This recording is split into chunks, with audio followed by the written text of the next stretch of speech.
గతంలో మలయాళ డబ్బింగ్ సినిమాలు తెలుగులో పెద్దంత ఆడేవి కాదు. అందుకే కథాబలం ఉన్న మలయాళ చిత్రాలను తెలుగులో రీమేక్ చేస్తుండేవారు. కానీ ఇప్పుడు పరిస్థితి మారిపోయింది.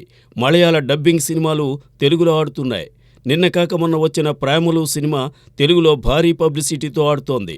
ఇప్పుడదే బాటలో 'మంజుమ్మెల్ బాయ్స్' కూడా నడిచే ఛాయలు కనిపిస్తున్నాయి.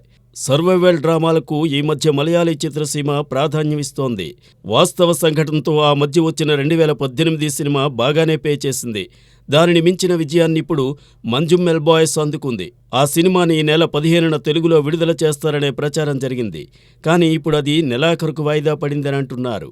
ఈ సినిమా తెలుగు హక్కుల్ని మైత్రి మూవీ మేకర్స్ తీసుకున్నారని తెలుస్తోంది. విశేషమేమిటంటే ఇదే నెలాఖరుకు మైత్రి మూవీ మేకర్స్ సంస్థ మలయాళ చిత్రం 'ఆడు జీవితం'ను తెలుగులో రిలీజ్ చేస్తోంది. మరి ఒకే వారంలో 2 చిత్రాలను ఆ సంస్థ విడుదల చేస్తుందా అనేది వేచి చూడాలి.